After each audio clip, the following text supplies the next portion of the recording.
Olá Floripa, olá Brasil, olá mundo, eu estou aqui André Patunas e este é o programa Vida Inteligente, trazendo de novo aqui mais uma vez o meu querido amigo e irmão Jean Van Bal-Elan. Eu sempre me enrolo com o nome dele, não sei porquê.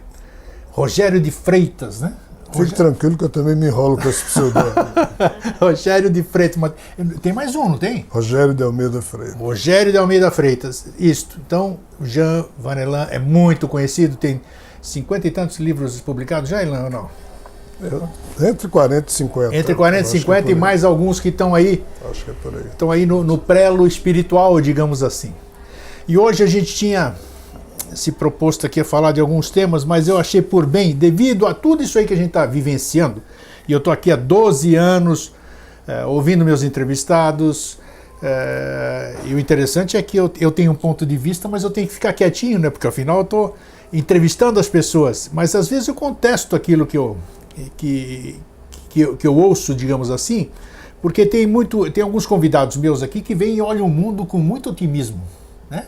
E eu sempre fui um baita de um otimista, estou com 66 anos, fui um baita de um otimista, mas hoje eu já não estou mais tão otimista assim, né? Porque eu tenho que olhar com uma mente holística, com uma mente aberta, tudo, mas, poxa, o que eu estou vendo aí, é... A leitura dos fatos é complicada. Exatamente, Elan, exatamente. Então eu não posso ficar achando que tudo são flores, de que tudo vai mudar, que vai vir extraterrestre aqui mudar tudo, que Jesus volta, vem esse fulano, Beltrano, os anjos em trombeta, pode até vir, mas cadê? E não acontece nada, e a gente só vê coisa ruim. Então é isso. Hoje nós vamos abordar então, aproveitando que o Elan é um espírita conceituadíssimo, que conhece, sabe do que fala, então hoje eu vou me aproveitar dele, dizendo aqui ao vivo que eu vou me aproveitar dele, porque eu vou tentar dirimir as minhas dúvidas, que provavelmente são as dúvidas de vocês também. Então, antes de mais nada, prazer em receber você aqui de novo, Elan. A alegria é minha, agradeço novamente a honra de estar aqui com você e seus telespectadores. Isso, a gente sabe sempre, a gente faz um bom papo. A pergunta é o seguinte, a gente ouve uma série de doutrinas aqui, eu sou uma pessoa que adorava ler muito, hoje eu leio menos, hoje eu estou optando por me escutar, né? Posso estar completamente errado, mas eu tenho que dar chance à minha essência, de ver o que tem aqui dentro, que a gente vive ouvindo os outros, e a gente nunca tem tempo para ouvir a si próprio. Então, eu tenho percebido e tenho me desanimado muito. As pessoas me contestam, inclusive no meu perfil, na minha comunidade. Ô Grego, você é otimista, você não está vendo as coisas que a gente está vendo? Eu falo, não estou vendo nada, foi o que eu disse no começo do programa. Então eu quero uma pergunta, puxa, não vai ser fácil, mas eu sei que você tem firmeza naquilo que você fala. Como o mundo espiritual vê a questão da Terra? Eu sei, já passei pela doutrina espírita, já passei por diversas doutrinas. E eu sei que uma das bases da doutrina espírita diz que nós estamos num planeta de provas e expiações. Isso aí é o que Kardec escreveu no Livro dos Espíritos. Onde foi escrito isso aqui? Onde dá essa definição de provas e expiações e regeneração? Exatamente. No Livro dos Espíritos. Mas principalmente também no Evangelho segundo o Espiritismo. Exatamente. Então, mas isso aí... Não sei, a gente tem que acreditar no que está escrito lá, acredita ou não acredita. Então, o que o mundo espiritual diz ou está vendo, como o mundo espiritual está vendo a Terra hoje? Está dentro do esquema, está dentro do previsto? Onde nós vamos parar, Elan? Eu vou fazer 2 parênteses antes de responder a sua pergunta, porque se eu ficar calado em relação ao que você falou no início, eu vou ter problemas com minha própria filosofia pessoal. Manda brasa. Eu agradeço imenso a sua generosidade, mas assim, eu não sou necessariamente espírita. Opa, porque vamos esclarecer os espíritas, com todo o respeito que tenho, não ficam felizes em me ter como companheiro. Eu não tenho estatura moral para ser nada ou qualquer coisa, então eu prefiro nada ser, como Fernando Pessoa dizia, mas deixo agregado na minha mediocridade todos os sonhos do mundo. Tá? Okay. Eu tenho uma relação profunda com a doutrina espírita, o que é diferente, não necessariamente com o movimento espírita. Então, feita essa observação... Como que você definiria, então? Como é que a gente pode definir para quem vai nos assistir? Porque você é conhecido assim, você é um autor espírita, para o ponto de vista do mundo, você canaliza seus livros, então vem do mundo espiritual. Então, como é que a gente pode te definir?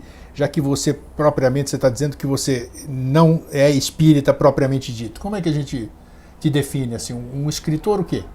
Desagradável.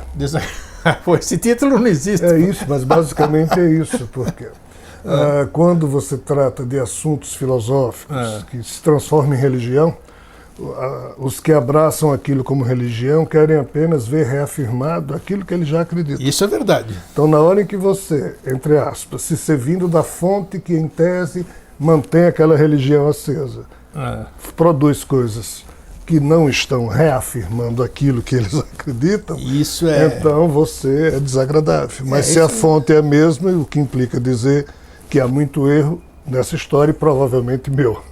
Mas, uma boa definição, interessante. Não vai pegar, mas tudo bem. Elan, o que você é? Sou desagradável. Isso. Tá aí, ó. Então, assim, alguns epítetos eu faço questão de colecioná-los, porque com estes eu cuido melhor se fossem elogios baratos. Beleza. Então, feita essa observação, a segunda eu diria, aquilo que você estava falando, em vez de ler, escutar a si mesmo. Hoje em dia, a ciência nos chama a atenção para o princípio da onicentricidade. Onicentricidade. Que não tem nada de novo, isso é um princípio quântico, que diz assim, quando se pergunta aos cientistas o que é o universo, os cientistas dizem, são as galáxias, as estrelas, as nuvens de gás, mas esse princípio diz que a resposta correta é, o que é o universo? Somos nós. Por quê? Porque, segundo esse princípio, cada ser humano pensante é o centro do universo, no sentido da emergência de uma mente chamada biocosmos inteligente que está surgindo. Isso não se move pela fé, mas pelo conhecimento esclarecido.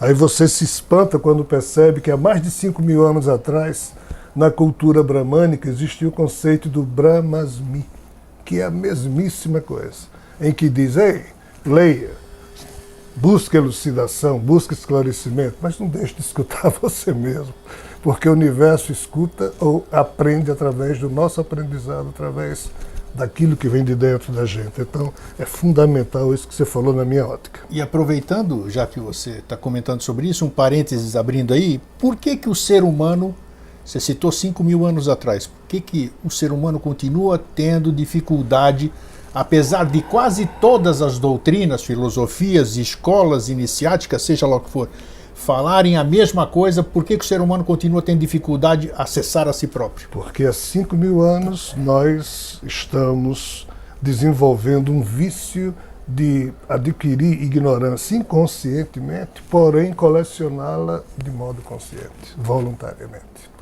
Nós estamos colecionando padrões de cultura que, sendo mal utilizados pelo nosso discernimento, não nos leva a canto algum, a não ser repetir a mesmíssima tendência comportamental de sempre. Por isso que somos tão iguais ainda nesse quesito em que você está falando. Ok, antes de você responder a pergunta que eu te fiz... Não esquecemos. Não, eu sei, mas antes disso, então, existe alguma força, existe alguma energia, existe alguma coisa antagônica que esteja trabalhando todo esse tempo para nos manter ignorantes? Existiu, segundo os mentores espirituais, aquilo que a gente chama de trevas organizadas. Mas isso já se desfez há muito. Já se desfez, então nem vamos falar.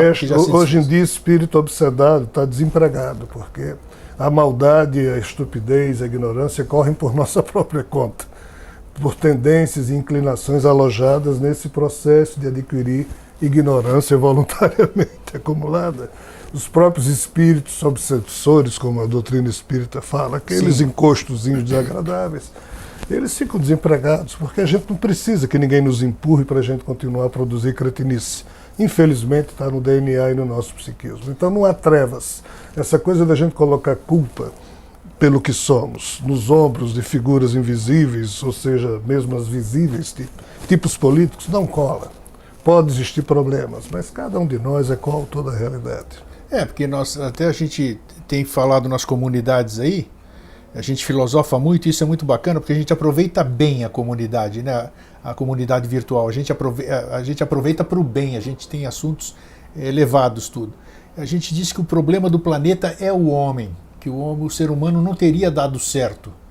Você compartilha desse ponto de vista? Não, de forma alguma. Infelizmente, nós somos taxados de pecadores. Isso é papo furado. Nós somos taxados como filhos de demônio, etc. e tal, pela teologia anacrônica vinda das religiões pouco reflexivas. Mas, na verdade, o ser humano, hoje, eu entendo como ele sendo um herói de uma tragédia grega, ou, melhor dizendo, cósmica. Sim. Por quê? Porque nós somos criados assumindo a doença da realidade, mas destinados a ser perfeitos, e enquanto não formos, estaremos sendo punidos por tudo que a gente imagina que é tribunal de inquisição que possa existir.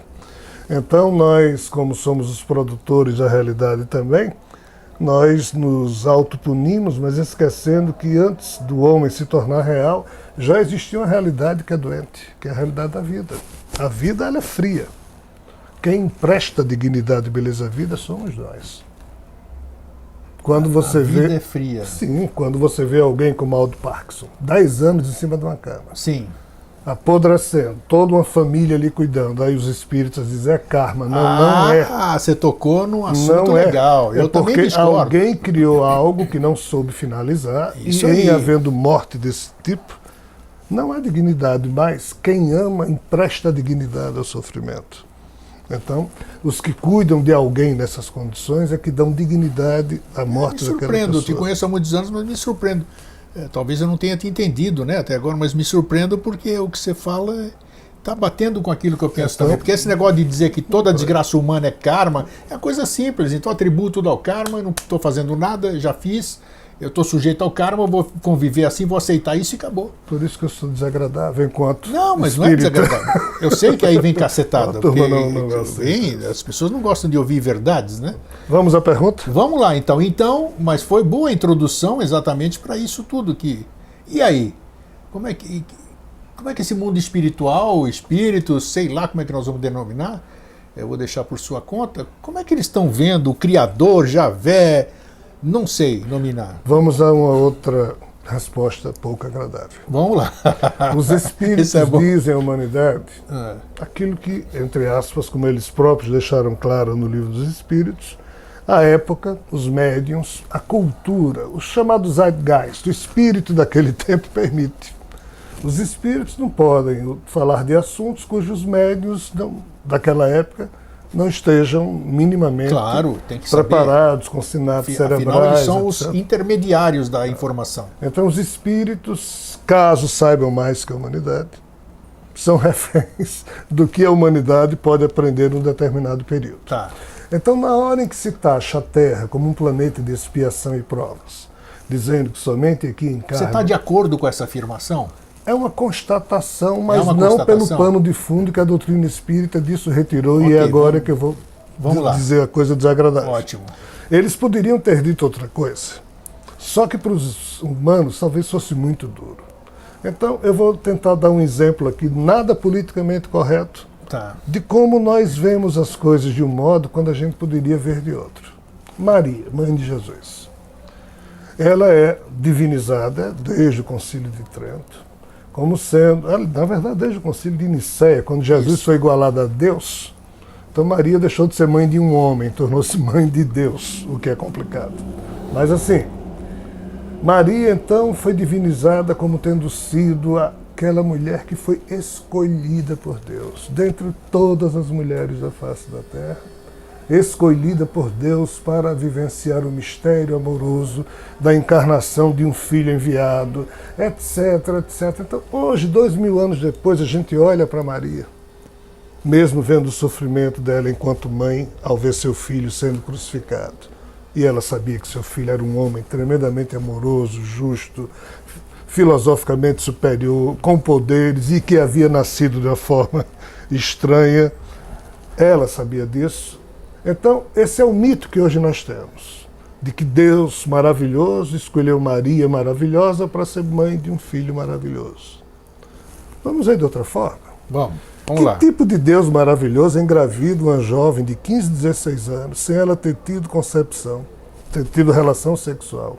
Deixa a grávida, sofrendo, feito louca, sem saber o que fazer, com quem conversar, até que, não sabendo o que fazer, conta ao marido para que estava prometida, dizendo que estava grávida. Este marido, tão grande era que a aceitou apenas para não ser apedrejada. A minha pergunta é, um Deus majestoso, maravilhoso, você, sendo Deus, ou eu, ou qualquer um que nos assiste, algum de nós iria fazer com que uma menina de 15, 16 anos engravidasse sem ter tido relação? O que é que essa menina vai dizer num tempo em que o puritanismo era forte? Ou seja, na hora que você olha para esse aspecto, você diz, mas isso é um ultraje. Isso é uma violência. Mas, como a história passou-se lá atrás, hoje a gente olha para isso com os olhos do presente. Sim. E coloca toda uma divinização em cima de um crime. A gente chama isso de divino, mas isso é, entre aspas, um ultraje. Mas nós vemos como divino. Desculpa falar assim, não, os seus mesmo. telespectadores não devem gostar, mas eu estou falando para adultos. E não estou afirmando nada. Estou semeando reflexão, mostrando como uma coisa pode ser vista de uma forma ou de outra. Assim é a questão da doutrina espírita. Muitos dos contextos e explicações finais sobre conceitos que os espíritos forneceram à humanidade tem a ver também com essa questão de nos educar, já que se nós nos rebelarmos, se nós nos percebermos como eternos cobaias de um processo que figuras invisíveis nos engravidam, mexem conosco, fazem isso, fazem aquilo, então assim, algo de muito estranho está ocorrendo. A doutrina espírita é o que de mais moderno existe, tentando criar um entendimento suportável, um entendimento minimamente racional. E a doutrina espírita tem méritos formidáveis porque arranca aqueles que a abraçam no sentido de perceberem que cada um de nós é piloto do próprio destino. Só que isso aqui é um desvirtuamento na hora em que os espíritas, que antes eram católicos ou protestantes, que transferiam para deuses e pastores e santos a troca de favores, agora trocam com os espíritos. Ah, o espírito de fulano ajuda minha filha a passar no vestibular.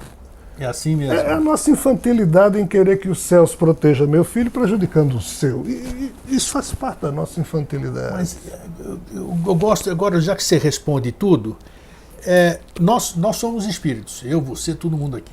E nós vamos desencarnar, já desencarnamos, sei lá, vamos passar por lá de lá, alguém um dia vai convocar a gente ali. Vamos bater tambor lá, vamos chamar numa mesa branca, seja lá o que for, nós vamos chegar lá.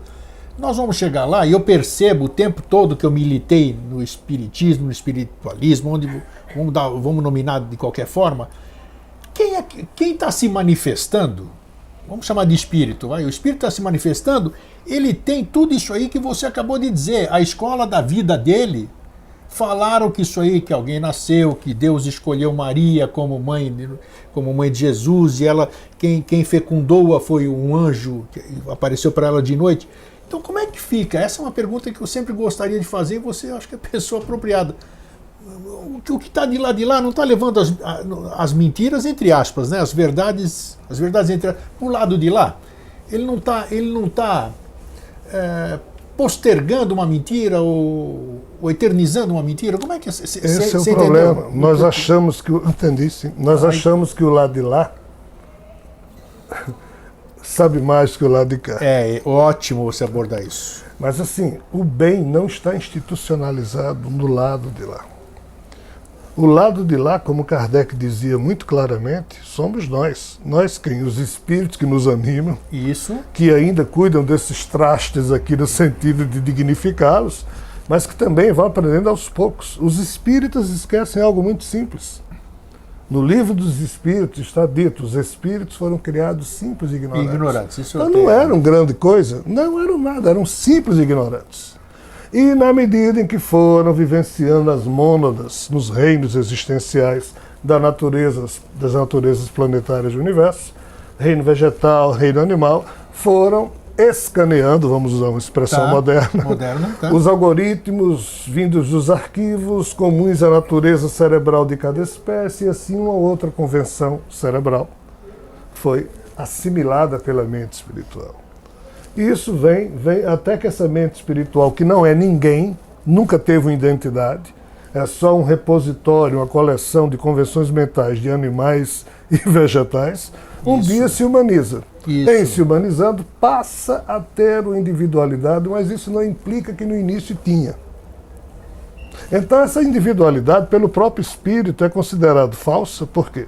Porque esse espírito acha que é aquilo que a somatória ou a resultante das identidades que ele colecionou produzem no seu psiquismo. Então o espírito não é nada mais ou especial, não é nada diferente do que os Rogérios. Sim, sem dúvida. Não é.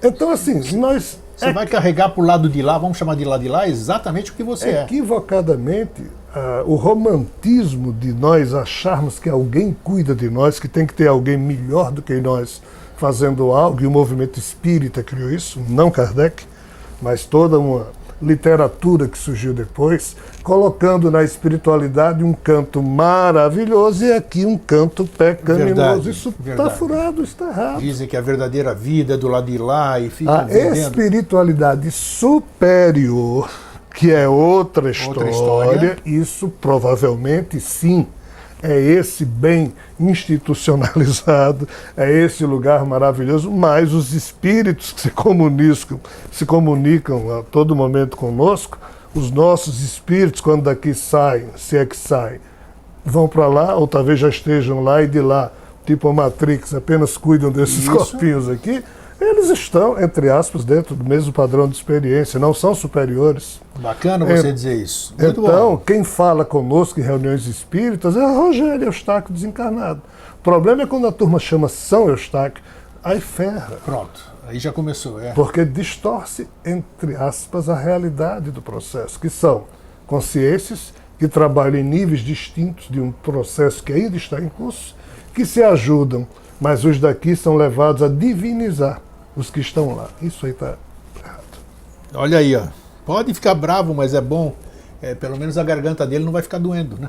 E não vai ter problema no chakra laríngeo. A grande força desse processo é o amor. Mas entenda, o amor por si só não faz tudo. Se não houver conhecimento, consciência esclarecida, o amor pode se transformar em algo danoso. Você falou uma palavra que hoje não. Eu sempre contestei essa palavra porque o ser humano não sabe o que fala, generalizando. Sim. Como me define o amor, Elan? Me define o amor no seu ponto de vista, assim, porque as pessoas falam muito de amor, né? E o amor, a gente tem a consciência, é isso. Eu tenho atração por ele, por ela. Eu gosto de alguém, isso aí é amor. Como é que se define o amor e como é que se pode diferenciar esse amor que você citou agora, que eu tenho certeza que não é esse aqui que a gente está vivenciando aqui nesse plano físico aqui? Ainda bem que a plateia dos amigos que me escutam nessa ou naquela cidade não é composta por pessoas que costumam levar tomate e ovo para jogar num palestrante a cada vez que... Aqui não está tudo protegido. Mas eu comecei um dia desse uma palestra em São Paulo, né? E brincando com os amigos e amigas que me suportam a companhia lá, eu disse, qual é o legado mais importante da humanidade, né, na opinião de vocês? Obviamente todo mundo coloca o amor. Né? Eu disse, olha, eu vou pedir licença para dizer a vocês que eu não penso assim. É a liberdade que os gregos nos herdaram. Por quê? Porque na hora em que o amor da consanguinidade, certo, é comparado com um amor profundo, né, a gente começa a estabelecer e a perceber escalas de diferente percepção em relação ao sentido desse conceito. O amor que Jesus falava não é um amor emocional, é um amor filosófico. É uma decisão filosófica chamada amor incondicional. Não é um amor emocional, é uma decisão filosófica que você toma. E ainda se achando um verme, aí sim você procura amar, em todos os padrões ou escalas possíveis, as circunstâncias da vida. Então, quando você tem a liberdade de não amar, aí é que o amor se torna a força mais forte da sua liberdade. Mas se você, entre aspas, ama pelo vício religioso, associada a um culto, a uma fé, ou dependente apenas dos padrões que tornam refém os seres que nascem numa família de terem que se amar ou se suportar no mínimo, isso aqui não é a melhor definição de amor. A liberdade que os gregos nos legaram é que permite a expressão do amor no sentido mais profundo, que é o amor filosófico. O amor emocional é subproduto desse processo, mas a gente toma tudo ao contrário.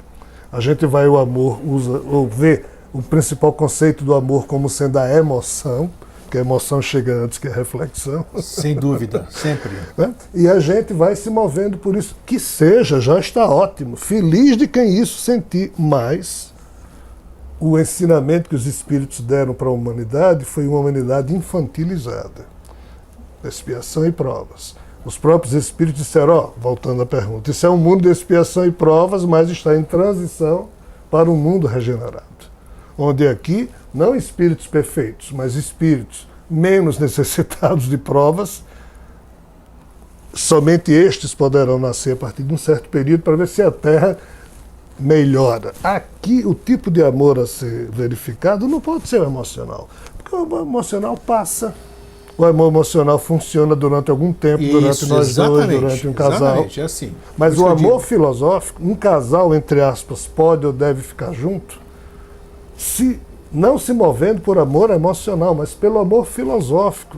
Constituir a família, estou com tantos filhos, seja lá o que for. Isso aqui é o padrão mais profundo, é quando você se obriga a amar, ainda com a distância prudente, até aquelas pessoas que você não gosta. E você pode não gostar de alguém e amar? Sim, é isso que eu estou tentando dizer. Porque o não gostar é uma emoção rápida. Sim. Mas o viés profundo da expressão psíquica está na decisão filosófica. Então, e isso que você está falando, o amor filosófico, eu acho que poucas pessoas, meia dúzia. Audácia eu dizer isso, meia dúzia, então dá para lotar uma Kombi. Dá para lotar uma Kombi, é o que... Então, é aí que eu vejo essa dificuldade. As pessoas, onde é que as pessoas conseguem enxergar essa mudança, esse alvorecer, essa nova época para o planeta Terra? Nelas mesmas. Das poucas que se percebem, não tem outro lugar. Então aí vamos voltar para a pergunta. E aí, que futuro tem este mundo? O que nós produzirmos. Mas o que nós estamos vendo, nós não estamos produzindo. Desde 1998 que eu falo besteiras publicamente, inclusive a volta de Jesus, onde já patinei bastante, escorreguei, caí, fui enterrado e ressuscitei. Então, se você fez estudo e tem contato com tudo... Sempre eu digo, olha, com todos os equívocos que eu posso ter enquanto agente de estar recebendo esse tipo de notícia e errando, mas desde o início eu digo, olha, eles sempre falam claramente, a volta de Jesus não vai resolver nada, o primeiro contato com seres extraterrestres não vai resolver nada. A complexidade da vida humana ultrapassou em muito qualquer capacidade de espíritos ou seres de fora, o que seja, nós somos complexos.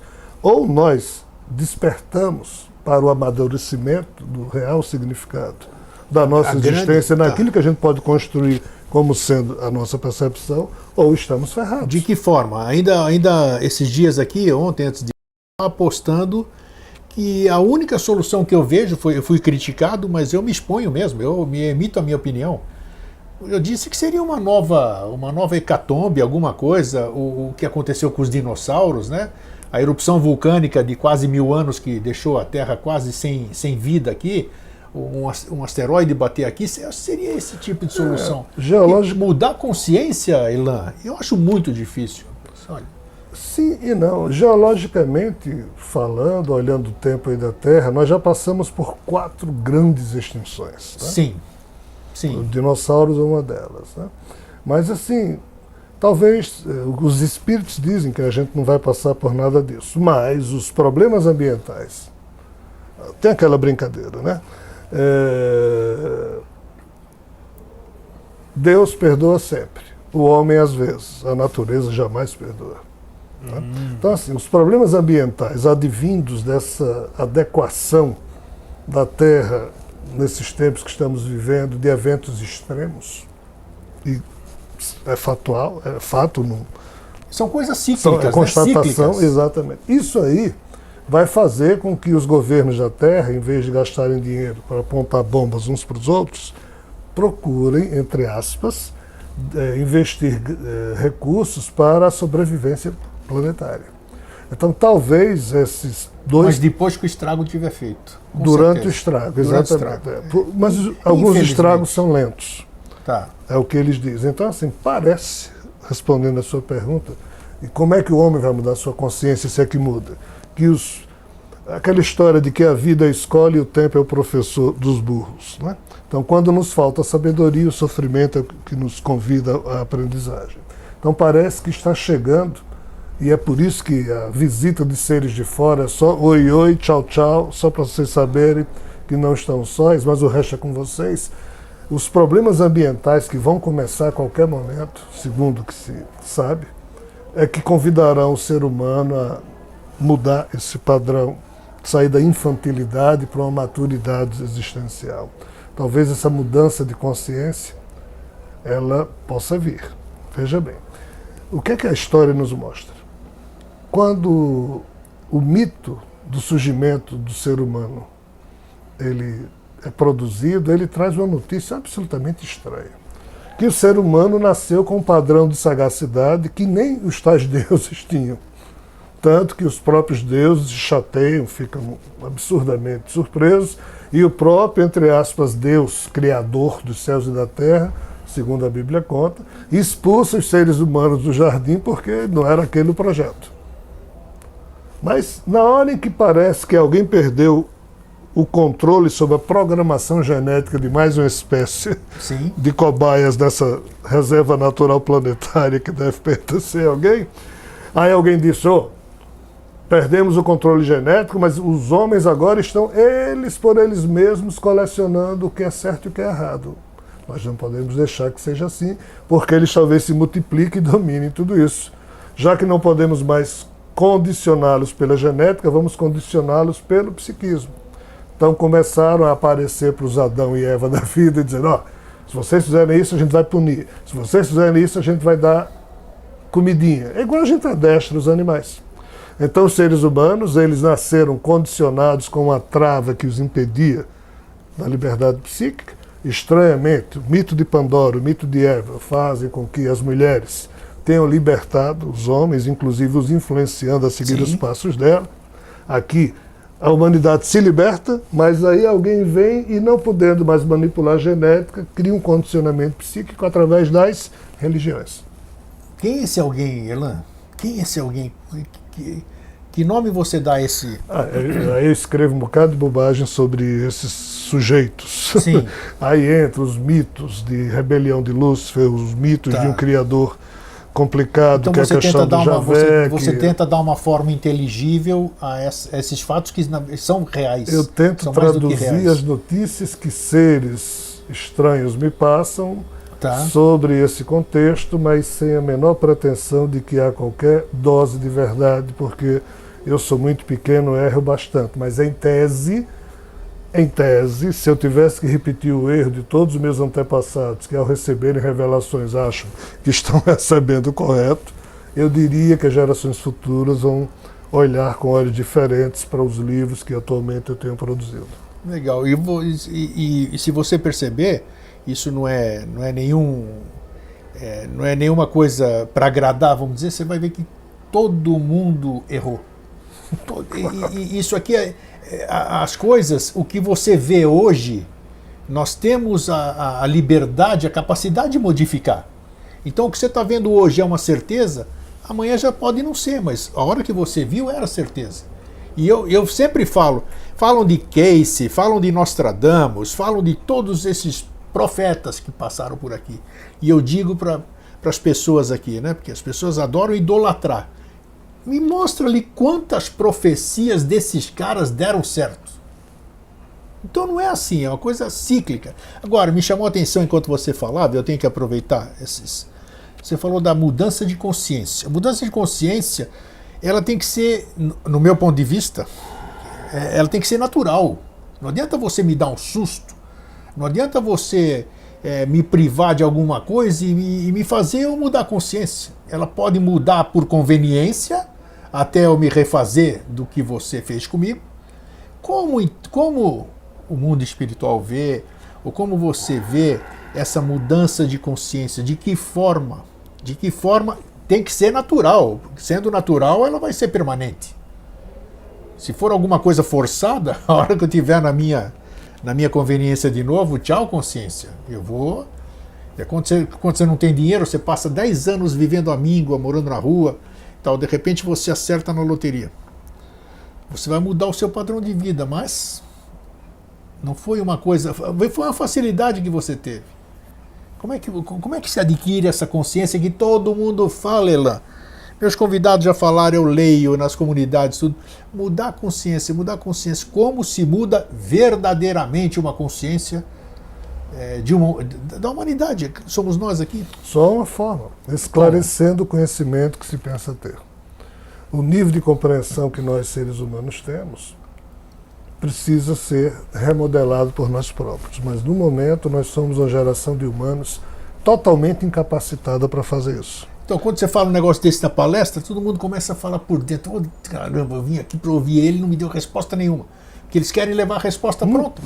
Eles entram em escola filosófica, querem que no primeiro dia o instrutor entregue tudo para eles de mão beijada. Então, que valor tem isso? Como é que eu posso mudar a consciência? Nunca houve, Grego, uma época em que uma geração teve disponível tantas informações como a nossa. Mas, paradoxalmente, nunca houve também uma geração que se dedica tanto a joguinhos, a lazer, a passatempo, a esforço zero, porque ainda prefere a crença.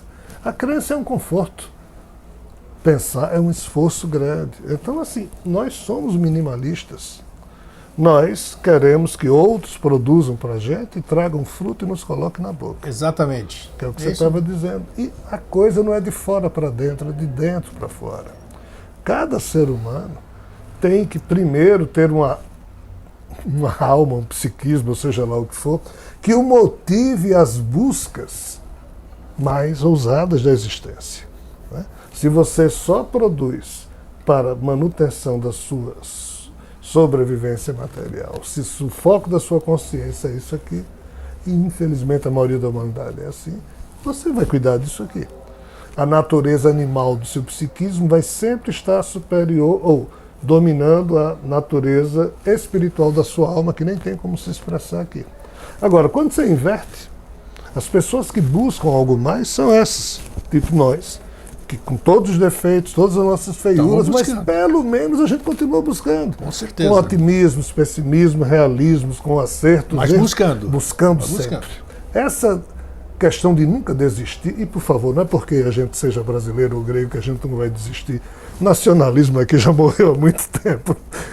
Infelizmente. Eu não tenho orgulho de nada, nem. Eu acho que a raça humana apodreceu a tal ponto em corrupção que a gente tem orgulho de alguma coisa, no mínimo esquisitice perceptiva. Tá? Então, assim, nós precisamos superar essa inércia, essa coisa que as religiões colocaram na gente, de fica aí que a gente leva. Então, daí mesmo é só você pagar o dízimo, ou seja, reza daí que eu mando daqui. Isso não funciona, apesar disso ser real.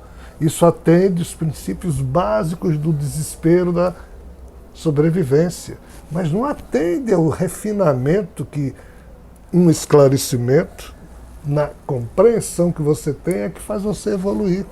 Se alguém pensa que tem que ir à missa e se não for à missa está pecando, como pessoas que eu amo acham, aí começam a assistir por televisão porque já tem uma idade de 80 anos, não pode mais ir. Aí se encontra com um padre que ela sempre ia à missa, o padre diz, você está pecando, porque missa na TV não vale. E essa pessoa sofre, é porque a compreensão dela, como católica, é a compreensão que ela tem, mas isso não quer dizer que isso seja verdade, mas é o que define a vida dela, ela está sofrendo por isso. É verdade. Então, ou a gente esclarece, dá um refinamento maior, o nível de compreensão que a gente tem, ou... Então, cada um de nós não precisa mudar de religião, ou mesmo ter uma, mas cada ser humano, no seu caminho, tem que sempre aprofundar a sua busca naquela estrada. Se você é católico, seja o católico mais belo que você puder ser. Se você é espírita, seja o espírita mais belo que você puder ser. Mas qual é o problema? As pessoas querem sempre ver, e eu volto à primeira frase, reafirmar as suas crenças, aquilo que lhe dá conforto. E a humanidade não pode ter conforto num momento desesperador como esse. A humanidade precisa ser chacoalhada, precisa se movimentar para tentar construir o seu próprio padrão de consciência mais refinado, mais adulto, menos infantil. Eu acho que é um processo, a turma não gosta quando eu falo isso aí, mas é um processo muito longo. É um processo muito longo. Se tudo isso aí que a gente ouve, as doutrinas falam, se for verdade, encarnação, reencarnação, diversas vidas, vão ter que ter muita, mas muita mesmo para passar, se assim for, de planeta de provas e expiações para um planeta de regeneração. Falta muito, Elan. Falta muito. Olhando, eu gosto de olhar, eu já fui sonhador, já acreditei em muita coisa que hoje absolutamente não acredito, mas quando eu acreditava de coração, era a minha verdade. Eu não passava nada que eu não acreditasse, né? Mas eu vejo hoje com a mente da razão, eu vejo esse processo muito distante. E eu falar isso para as pessoas, para os meus amigos telespectadores, eu não estou sendo ruim, eu deixo cada um na sua fé. São sementes de reflexão. Mas eu peço, poxa, abra a tua mente, não abra a mão. É que nem eu tô doente, vamos dizer. Eu vou no meu médico, mas isso não impede que eu procure uma coisa alternativa, né, para ajudar no meu processo. Eu acho que a mente do ser humano, para adquirir essa consciência que nós estamos falando, tem que ser uma mente holística. Você tem que estar aberto para o todo. Então, voltando à pergunta inicial, como a espiritualidade hoje vê o que nós estamos vivenciando? Tá certo? Alguma coisa deu errado? Tá tudo nos conformes? Esse processo, essa coisa que também, outro negócio que falo aí, nem vamos abordar, mas tudo bem. O jeito que vendem no bom sentido, essa transição, de que nós estamos na época de transição, de nova era, tudo isso aqui, acham que é uma coisa de imediata e não deixa de ser uma promessa também, né, Elan?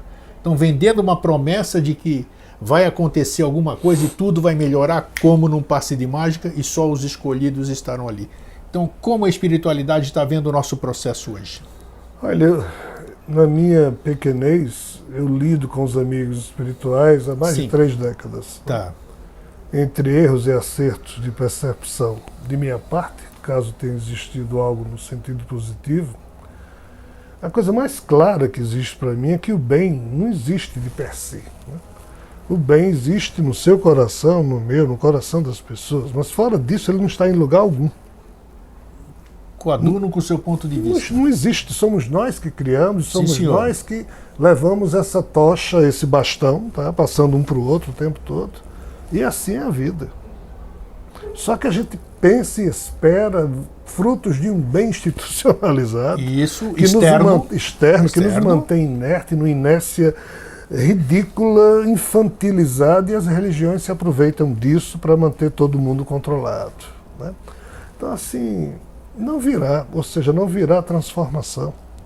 Tudo na natureza se transforma através de mutações. Isso. Mas nós, seres humanos, parece que mesmo, paradoxalmente, sendo o produto mais complexo desse processo de mutações, estamos estacionados, né?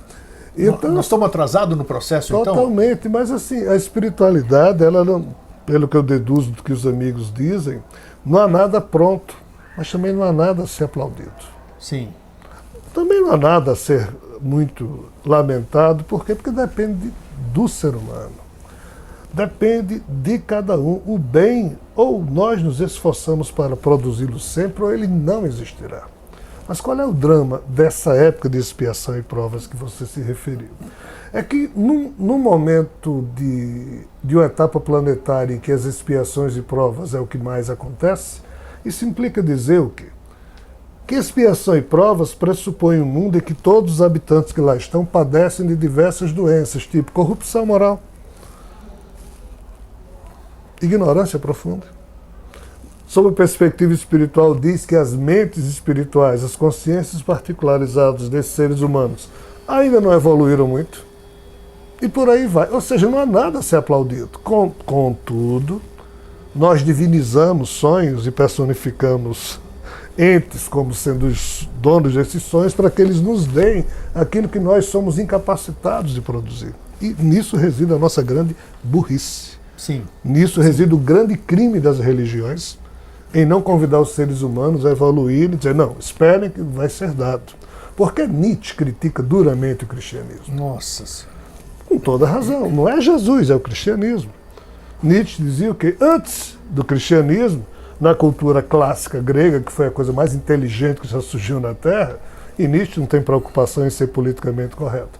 Ele diz o que o bom, o bem, o belo era aquele cidadão, aquela cidadã que era rico, belo, poderoso, pagava os impostos, o poderoso aqui no sentido de ter recursos e manter a polis. Isso era o bom, o bem, o belo. O feio era você ser pobre, dependente dos outros, ignorante, inculto. O que é que Nietzsche diz? O cristianismo inverteu o processo.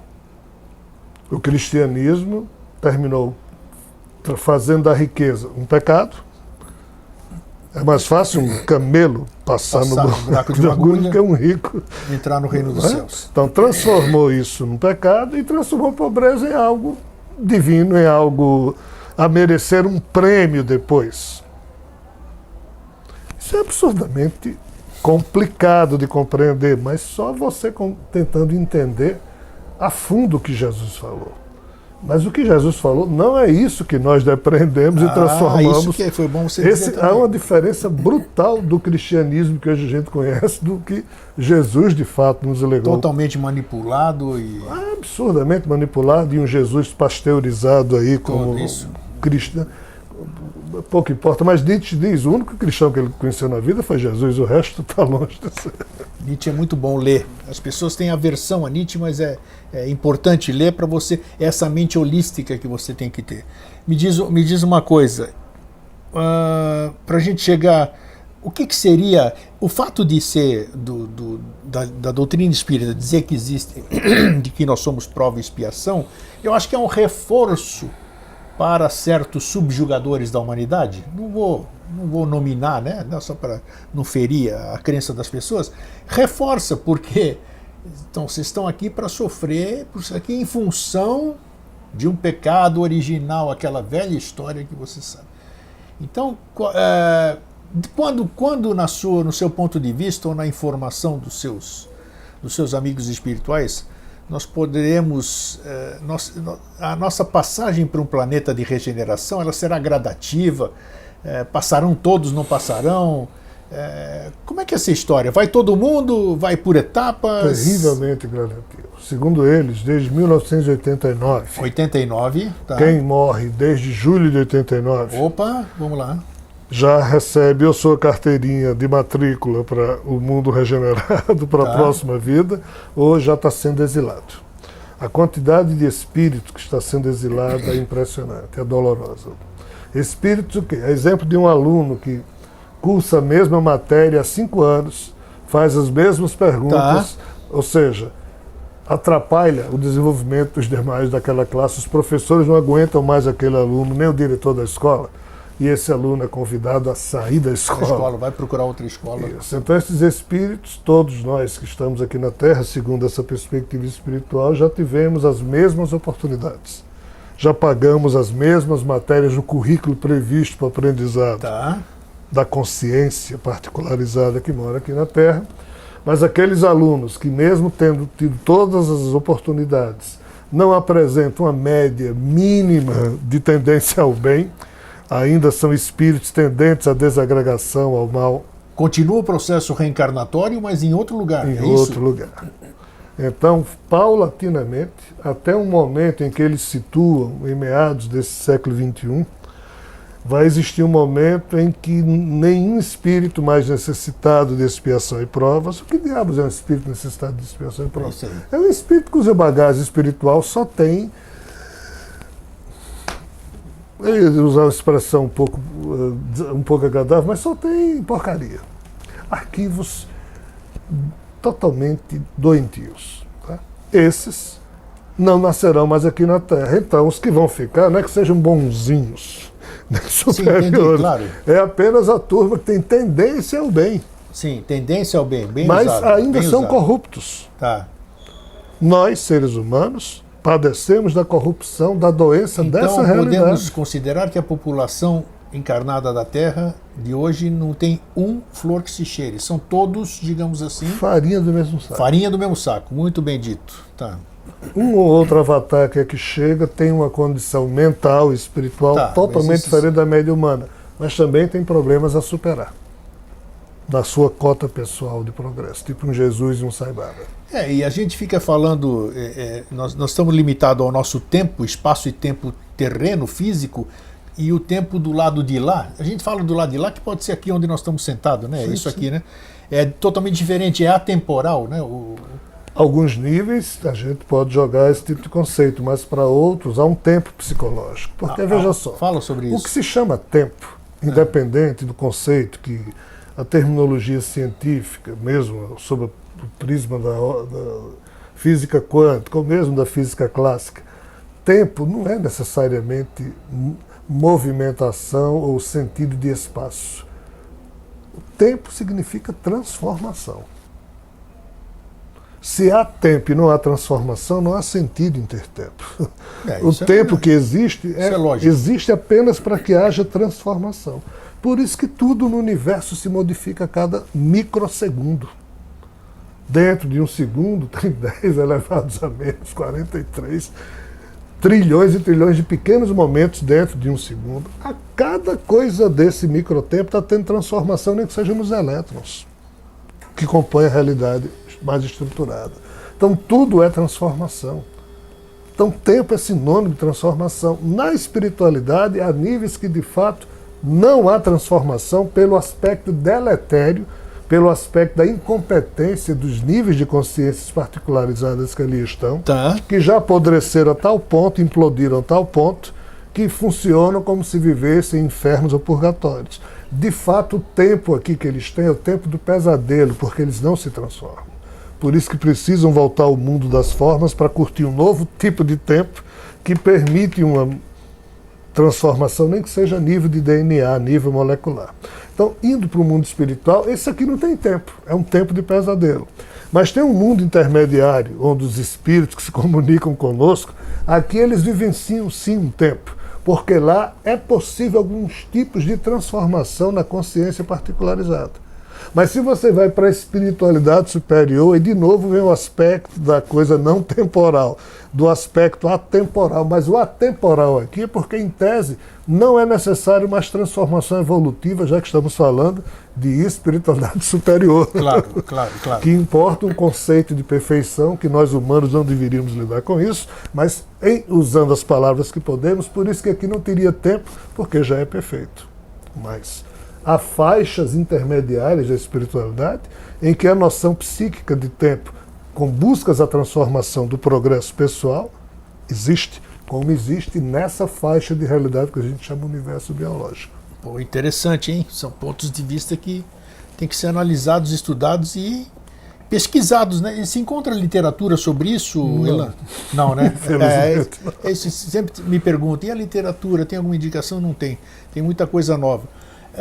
Planeta de regeneração. O que significa um planeta de regeneração? Nós estamos usando a linguagem da doutrina espírita. Perfeitamente, O que é um planeta de regeneração, Elan? Hoje nós vivemos num mundo em que a gente mal consegue ir de uma esquina a outra sem ter medo de assalto, de violência. Verdade. Chegamos no caos. Hoje nós vivemos num mundo em que você vai a um médico e tem medo de ser operado, porque o médico está precisando de dinheiro e bota uma doença em você para ele operar. Hoje nós vivemos num mundo... Ou seja, existem padrões de equívocos ou padrões de conduta corrompidos, tá? Que apenas não existirão mais no mundo regenerado. No mundo regenerado não vai ter mais, entre aspas, assassinato, corrupção nesse nível, guerras, papapá. Não, mas vai ter drama psíquico, vai ter problema virótico, problema bacteriológico, ainda vai ter pobreza. Ainda teremos problemas de bolsões, com essa ou aquela tipificação em termos de pouca evolução humana. Os problemas Então, persistirão não é sempre. Não é paraíso, um não, céu, hein? não é paraíso. Não é paraíso, não. Aí, ó. Muito trabalho espera a todos nós, inclusive num planeta regenerado, num tempo regenerado. No paraíso, brincando com os fatos, a turma trabalha. Já que a gente fala tanto o karma que não é, o karma não é da forma que se apregoa que é, por que essa diferença social? Por que nós vivemos num mundo, onde nós estamos aqui no Ocidente, a gente olha para os nossos irmãos ali, que são a origem de tudo, né? Que são a África, veio tudo de lá, nós somos todos parentes dos negros, a nossa raça derivou-se dos negros. Por que essa pobreza de um lugar, a riqueza concentrada em outro lugar? A que se atribui isso? É um acaso ou tem alguma coisa a ver? Não, a coisa é mais profunda, a leitura é profunda. Isso começou há muito tempo atrás. Num tempo em que povos híbridos, não necessariamente humanos, ainda, aqui estavam. Só para a gente ter uma ideia, na hora em que você olha para a mitologia irlandesa, por exemplo, Tá. na hora em que você chega naqueles tempos hiperbóreos, cerca de 13, 14 mil anos atrás, onde lá no extremo norte planetário existiam civilizações hiperbóreas, mas o hiperbóreo, que eram ilhas, teve problema, então essa turma desceu. O descer dele significa descer para a Irlanda ou para a Escócia. Tá? Mas então, na hora que você vê como o chamado povoamento, vamos assim dizer, da Irlanda do Norte, aí você percebe que lá tem os partolanos, os formorianos, os filborgs, depois chegam os tuatas de Danann, que eram seguidores da deusa Dana lá do Hiperbóreo. Nenhum dessas definições, nenhum desses povos aqui é humano. Os milesianos que moravam no norte da Península Ibérica, que subiram para a Irlanda, que seriam os primeiros humanos homo sapiens da história. Esses outros povos aqui que eu acabei de falar eram híbridos. Mistura de um passado, que eu tento descrever numa trilogia chamada Terra Atlantis, com alguns povos que já eles está encontram... publicado esse Terra Atlantis? Na trilogia já tem o primeiro e o segundo livros publicados.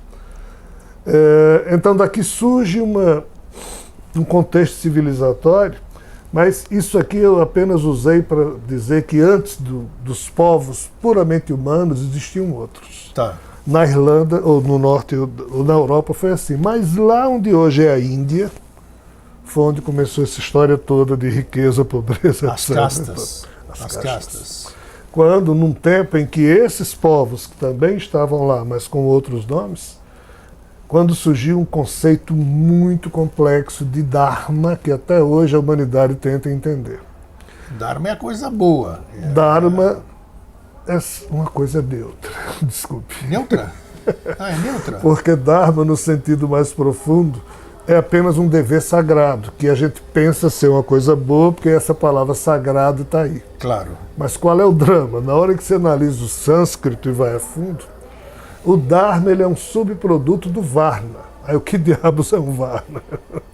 Varna comporta dois conceitos principais. Primeiro deles, nós, dessa raça humana, temos muitos talentos. Por exemplo, você é um grande jogador de futebol, é um grande comunicador, toca muito bem, dança feito Zorba o grego maravilhosamente, é muito inteligente. Ou seja, um ser humano pode ter muitos talentos. Mas essas raças que não eram humanas de todas as quais me referi, elas não eram bem assim. Cada membro dessa raça tinha um ou dois talentos. É uma raça um pouco robotizada ou um pouco demente. Então, no tempo dessas raças, cada ser tinha um Varna que o caracterizava. Ou seja, tinha um talento. E só tinha aquele. Não tinha outros tantos. Interessante. Então, para que a espiritualidade pudesse providenciar o progresso desses seres, que a gente pode chamar do tipo demo antigo, não demônio à moda da Igreja Católica, claro, mas é um outro tipo de classificação.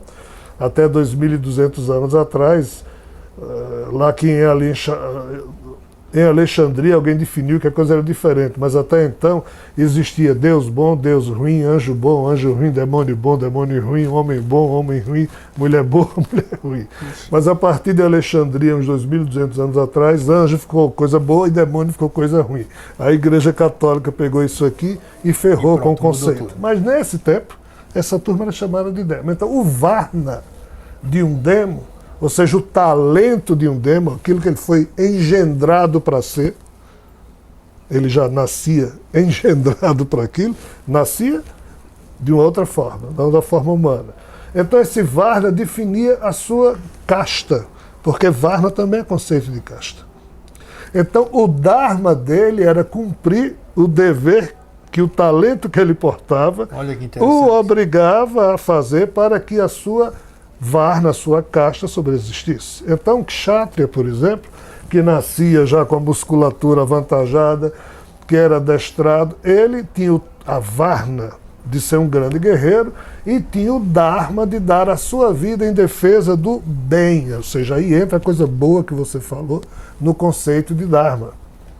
Mas se você fosse de uma outra Varna e não fosse um Kshatriya e fosse um demo negativo, como tem os Rakshasas, o Dharma daquela turma era cumprir o destino do Varna deles, ou seja, do talento que eles tinham. Mas se o talento deles era feio, negativo, eles faziam o Dharma deles. Muito interessante. Você escreveu sobre isso ou não?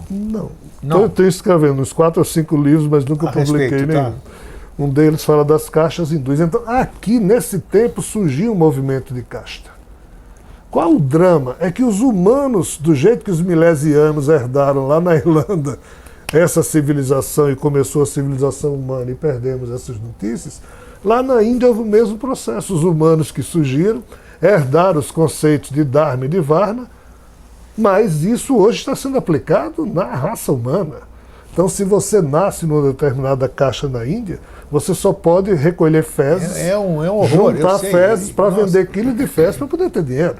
E o pior, quando eu disse que os avatares, mesmo sendo diferentes do padrão humano, tem coisas a ajustar, nenhum homem foi maior, na minha cota, os 2 maiores homens do século XX, os 3 maiores homens do século XX, Chico Xavier, Mahatma Gandhi e Sai Baba, na minha opinião. Certo. Mas Sai Baba era favorável às castas hindus. Aí você diz, mas como? Como alguém em sã consciência que tem poderes, que é um avatar, que é isso e aquilo, pode justificar filosoficamente isso. Aí entra o fator da herança demo, que eu exploro nos livros, porque Sai Baba é um avatar de Krishna, ou seja, de Shiva, e tem a ver com essa questão, porque foi ele que criou o Dharma lá atrás, numa outra personificação. A história vai longe, hein? É loucura. Não, imagino. Puxa vida. Deixa eu ver se nós estamos em cima. Eu quero que você, eu quero que você passe, não nada de messiânico assim, mas hoje a gente está vendo, eu que vivo no mundo espiritualista aqui há mais de 40 anos, com toda certeza, mais do que isso, eu vejo as pessoas desanimadas, porque as pessoas são buscadores, sabem que tem que buscar em si próprios, mas claro, têm a humildade de saber que sozinhas não conseguem. Então elas vão buscar, vão ouvir palestra sua, vão ler livros, vão ouvir outros palestrantes, para quê? Para que esses lhe passem alguma semente que possa germinar dentro do ser delas e ajudar essas pessoas ao autodesenvolvimento, à autoconsciência, o que a gente fala. E eu percebo o desânimo das pessoas, que elas bateram em muitas portas e estão insatisfeitas.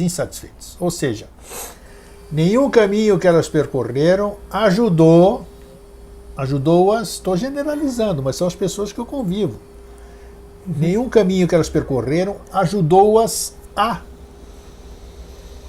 dar um início a esse desenvolvimento interior. Ou seja, eu não preciso procurar mais nada porque eu consigo ter contato com o tal dito eu superior e eu me comunico com ele, eu mesmo me dou as respostas. Por que essas pessoas não conseguem e o que você diria para essas pessoas para continuarem insistindo, para continuarem tentando? Por que elas devem continuar tentando e como dar um incentivo para essas pessoas se durante a vida inteira delas, 40, 50, 60, 70 anos de idade, elas ainda não alcançaram o que buscam? E são pessoas que, agora eu estou chamando para a nossa turma, são pessoas esclarecidas, são pessoas boas, digamos assim, né? São pessoas com intenção boa, que buscam, mas ainda não conseguiram. Onde está o grande segredo? Onde está a senha disso tudo? Penso eu, e aqui eu faço uma medida que eu não deveria fazer, porque eu estou medindo a partir de mim mesmo, Tá. mas como apesar das minhas mediocridades eu me acho alguém tendente ao bem e não desisto dessa luta, eu penso que o grande problema de todos nós hoje, homens e mulheres na faixa dos seus 50, 60, 70, 80, 90, cansados dessa geração, é que nós investimos as nossas fichas, perdemos o nosso tempo existencial ou gastamos o nosso charme numa militância errada, que é a militância de ordem religiosa. Nós buscamos no sagrado coisas que não são sagradas. Nós buscamos, junto a certos conceitos da tradição, do pensamento equivocado religioso da humanidade, e isso não nos enche porque é falso. Eu penso que a militância não é no campo religioso, a militância é no ativismo político, mas não é de política partidária. Há de ser um ativismo político, mas vinculado a conceitos e padrões filosóficos. A única e verdadeira militância que eu conheço, digna de ser exercida na vida, é aquela de caráter filosófico.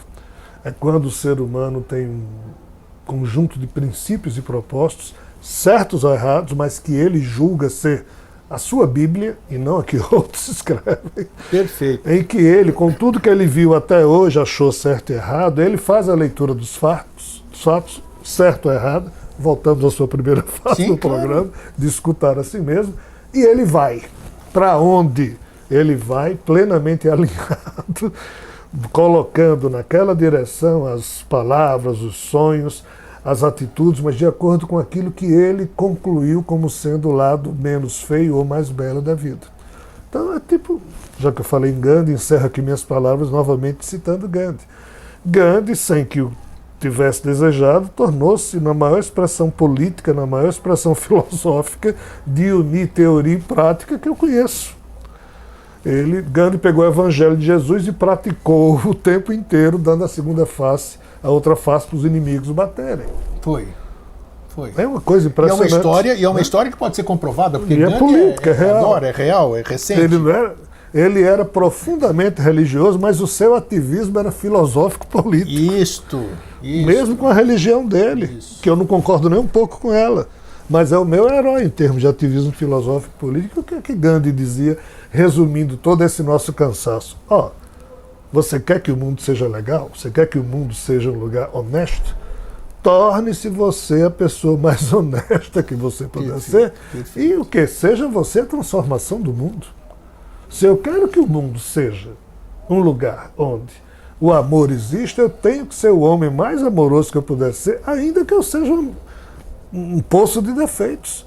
Se eu quero que não haja corrupção no mundo, eu, mesmo com meus defeitos, tenho que ser exemplo para mim mesmo de que não sou corrupto e não exigir que os outros não sejam. Eu só posso exigir de mim mesmo. Eu tenho que me fazer cada um no seu exemplo processo da mudança que eu quero ver no mundo. Então, assim, eu não me canso, não.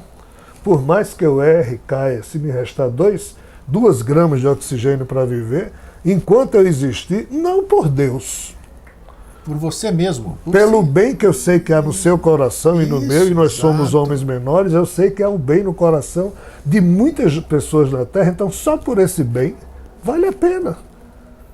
Vale a pena a gente lutar, se acordar no outro dia e perseguir esses objetivos, que é o objetivo de semear o bem, o amor, o belo. E eu acho incrível, a gente não precisa de muito para isso. Porque você vê que apesar do desânimo que eu falei no começo do programa, né, disso aqui, tem alguma coisa no nosso interior que faz com que no dia seguinte estamos lá de novo, cedinho. Hoje 4h15 da manhã eu estava de pé, meu querido. Por isso que eu falei, nós não somos os pecadores, nós somos os heróis da vida, cara. Mas eu não quero ser herói nenhum, sabe? Mas é isso, alguma coisa move e a gente faz a nossa parte.